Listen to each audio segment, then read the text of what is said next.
దాదాపు 3 ఏళ్ల కిందట దేశవ్యాప్తంగా అన్నదాతలు పెద్ద ఎత్తున ఉద్యమించారు. కేంద్ర ప్రభుత్వం ఏకపక్షంగా ప్రవేశపెట్టిన 3 వివాదాస్పద వ్యవసాయ చట్టాలకు వ్యతిరేకంగా రైతులు ఉద్యమం నడిపారు.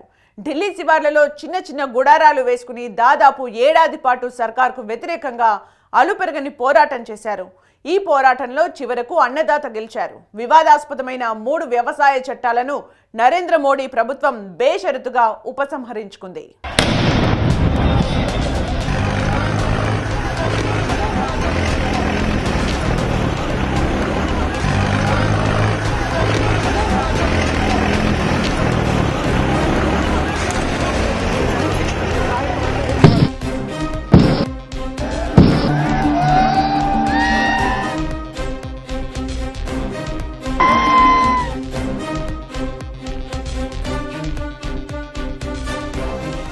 దాదాపు 2 ఏళ్ల కిందట ఢిల్లీ శివార్లలో రైతులు పెద్ద ఎత్తున ఉద్యమించారు.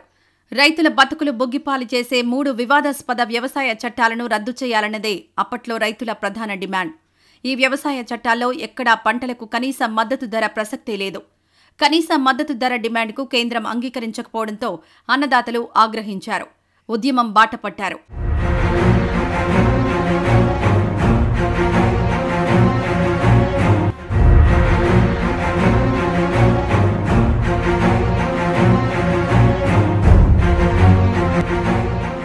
ఉద్యమంలో భాగంగా ఢిల్లీ శివార్లలో రైతులు చిన్న చిన్న గుడారాలు వేసుకున్నారు. కన్నతల్లి లాంటి పుట్టిన ఊరిని వదులుకుని ఎక్కడో హస్తిన శివార్లలోని గుడారాల్లో నెలల తరబడి ఉంటూ కేంద్రంపై పోరాటం మొదలుపెట్టారు. కేంద్రం ముందు డిమాండ్ల చిట్టా విప్పారు. అయితే అన్నదాతల డిమాండ్లను కేంద్ర ప్రభుత్వం పక్కన పెట్టింది. అయినప్పటికీ రైతన్నలు మనోధైర్యం కోల్పోలేదు. దీర్ఘకాలిక పోరాటాలకు సన్నద్దమయ్యారు.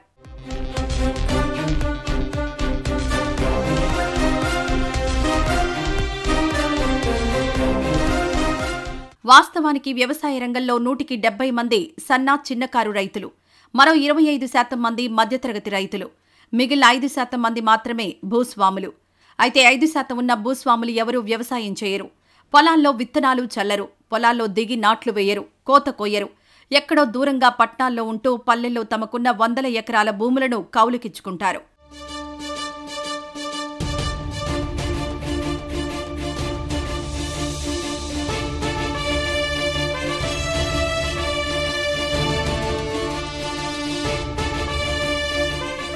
వాస్తవానికి వ్యవసాయం చేసేది సన్న చిన్నకారు రైతులే. వీళ్లే అప్పులు తెచ్చి సేద్యం చేస్తారు. ఆరుగాలం కష్టపడి పంటలు పండిస్తారు. ఇంతగా కష్టపడి పంటలు పండించినా సన్న చిన్నకారు రైతులు బావుకునేదేమీ లేదు. కనీసం మద్దతు ధరలు లేకపోవడంతో రైతులు ఆర్థికంగా నష్టపోతున్నారు. ఇంతగా ఆర్థిక ఇబ్బందులు ఎదుర్కొంటున్న సన్న చిన్నకారు రైతులకు బ్యాంకులు రుణాలు కూడా ఇవ్వవు.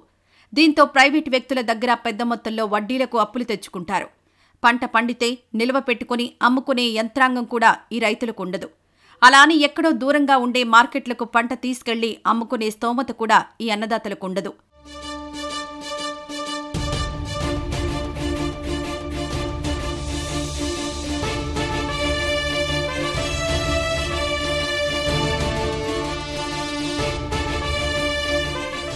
ఇదిలా ఉంటే భారతదేశ వ్యవసాయ రంగంలో ప్రైవేటు భాగస్వామ్యాన్ని కల్పిస్తామని ప్రధాని నరేంద్ర మోడీ అంతకుముందు చెప్పారు. నరేంద్ర మోడీ చేసిన ఈ వ్యాఖ్య రైతాంగ లోకంలో దుమారం రేపింది. వ్యవసాయంలో ప్రైవేటు వ్యక్తుల భాగస్వామ్యం కల్పించడం అంటే సేద్యాన్ని హోల్సేల్గా కార్పొరేట్ కంపెనీలకు అప్పజెప్పడమే తప్ప మరోటి కాదు.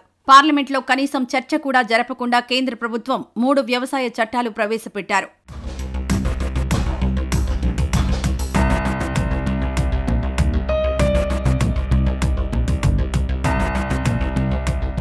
తమ బతుకులను బుగ్గిపాలు చేసే వివాదాస్పద 3 వ్యవసాయ చట్టాలకు వ్యతిరేకంగా రైతులు పెద్ద ఎత్తున ఉద్యమించారు.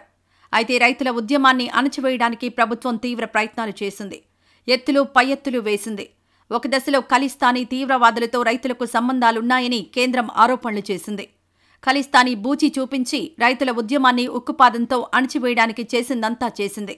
అయితే కేంద్రం చేసిన ఆరోపణలను దేశ ప్రజలెవరూ నమ్మలేదు. రైతాంగ ఉద్యమంలోని నిజాయితీని ప్రజలు విశ్వసించారు.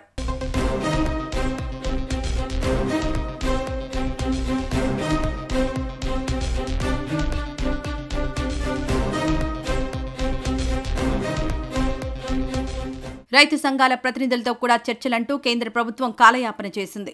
మొత్తం 11 సార్లు రైతు సంఘాల ప్రతినిధులతో కేంద్ర ప్రభుత్వం చర్చలు జరిపింది. అయితే ఈ చర్చలు ఫలించలేదు. దీనికి ప్రధాన కారణం కేంద్ర ప్రభుత్వానికి రైతుల సమస్యల పరిష్కారం పట్ల చిత్తశుద్ధి లేకపోవడమే అంటారు రైతు సంఘాల ప్రతినిధులు. बिल्कुल दुर्भाग्य की बात है. देश के किसान मजदूर को जो है वो एंटी नेशनल बोला जा रहा है. ऐसा कहना उचित नहीं. हम देश के वासी हैं, यहाँ देश के रहने वाले.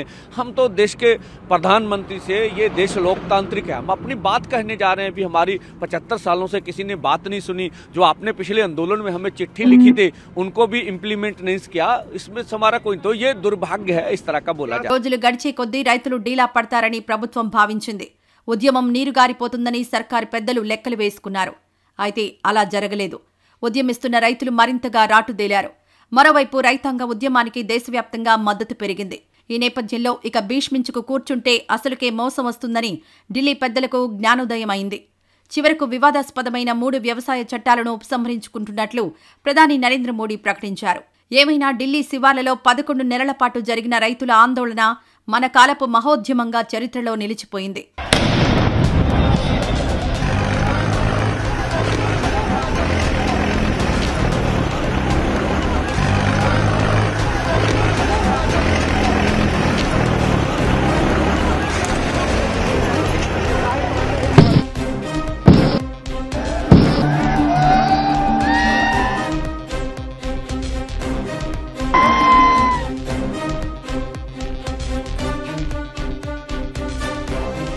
రైతే రాజు అనేది మనం చాలా సార్లు వింటుంటాం. ఎన్నికల సమయాల్లో రాజకీయ పార్టీల నేతలు తరచూ ఆ మాట అంటుంటారు. అయితే రైతే రాజు అనే మాట మొక్కుబడిగా మారింది. రైతులు తమ డిమాండ్ల సాధన కోసం ఉద్యమిస్తే ఉక్కుపాదంతో అణిచివేయడానికి పాలకులు ప్రవర్తిస్తున్నారు.